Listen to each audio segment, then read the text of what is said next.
ढेरों ढेर फ़ायदे हैं जी खरबूजे के।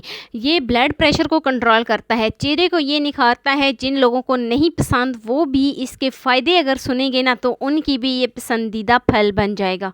बेहद इसके फ़ायदे हैं जी। बिना टाइम वेस्ट किए इसका मिल्क शेक बनाते हैं। मिल्क शेक तो हर कोई पी लेता है, जिनको नहीं पसंद ना खरबूजा वो भी मिल्क शेक आसानी के साथ पी लेता है। तो बिना टाइम वेस्ट किए वीडियो शुरू करते हैं। लेकिन वीडियो शुरू करने से पहले यहाँ पर आपसे एक छोटी सी रिक्वेस्ट है कि चैनल पे न्यू है तो प्लीज़ चैनल को जल्दी से सब्सक्राइब कर दें। आजकल जो मार्केट में खरबूजे आ रहे हैं ना वो बहुत ज़्यादा तरोताज़ा और बिल्कुल मीठे आ रहे हैं। उसमें किसी किस्म का शुगर चीनी ऐड करने की भी ज़रूरत नहीं है। तो चलिए जी शुरू करते हैं अपनी आज की वीडियो। बिस्मिल्लाहिर्रहमानिर्रहीम। ये मैंने एक अदद खरबूजा ले लिया है जिसको मैं कट कर लेती हूँ।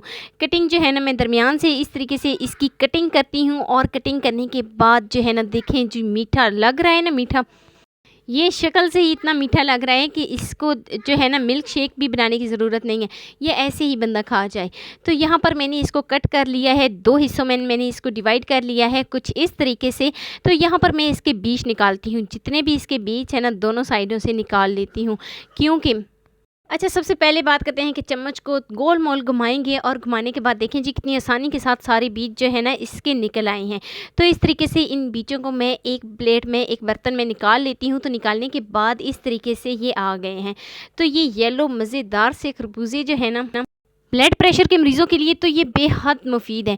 ब्लड प्रेशर के मरीज़ जो है ना अगर डेली इसको 1 से 2 बार या 1 किलो या जितने भी आप खा सकते हैं आप खाएं ना, तो आपको ब्लड प्रेशर ना ही तो हाई होगा और ना ही लो होगा। तो इस तरीके से मैं इसको कर लेती हूँ कट। इस तरीके से इसकी कटिंग करने के बाद जो है ना मैं इसका छिलका रिमूव करूँगी। तो सारा छिलका मैं सारे जो पीस मैंने कट किए हैं उनका उतार लेती हूँ। तो सारा छिलका उतारने के बाद जो है ना मैं इसको मज़ीद छोटे छोटे पीसेस में कट कर लेती हूँ। तो मज़ीद मैं इसको छोटे छोटे पीसेस में इस तरीके से इसकी कटिंग करती हूँ ताकि जब हम इसको ब्लेंड करें ना तो आसानी के साथ ये ब्लेंड हो जाए। जिन लोगों को ये पसंद नहीं ना होता वो क्या करें कि इसका मिल्क शेक बनाकर पिए, आपकी जिल्द जो है ना बहुत ज़्यादा निखरी निखरी लगेगी। तो सारा छिलका मैंने रिमूव कर दिया है। इसको कर लेती हूँ जी छोटे छोटे पीसेस में कट। तो सारे खरबूजे को मैंने इस तरीके से छोटे छोटे पीसेस में कट कर लिया है। तो इसकी कटिंग के बाद अब चलते हैं जी नेक्स्ट स्टेप की तरफ। नेक्स्ट स्टेप में हम क्या करेंगे कि इस तरीके से जूसर का एक जग लेंगे, इसमें सारे पीसेस को डाल देते हैं। अच्छा, यहाँ पर हमें चीनी भी डालने की ज़रूरत नहीं है, हम इसको ब्लेंड कर लेते हैं। बस ऐसे ही हम इसको ब्लेंड करेंगे।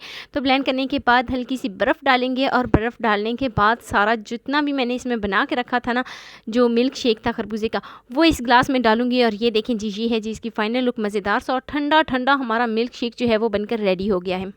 इतना लजीज, इतना मज़ेदार अगर आप एक दफ़ा बनाएंगे ना तो आपका दिल करेगा कि हम खरबूजे को ऐसे ना खाएं बल्कि मिल्क शेक बनाकर पिएं। ना ही हमने इसमें चीनी डाली है और ना ही कोई चीज़ एक्स्ट्रा ऐड की है। तो ये है जी इसकी फाइनल लुक। तो कैसी लगी जी मेरी आपको आज की वीडियो आपको ज़रा से भी अच्छी लगी हो तो लाइक कर देना। फर्स्ट टाइम चैनल पे तो चैनल को लाजमी सब्सक्राइब कर देना और बेल आइकन को लाजमी प्रेस कर देना ताकि मेरी डेली वीडियो आप तक पहुंच सके। तो मिलते हैं नेक्स्ट वीडियो में एक नई और मज़ेदार सी रेसिपी के साथ। अपना बहुत सारा ख्याल रखना। अल्लाह हाफिज़।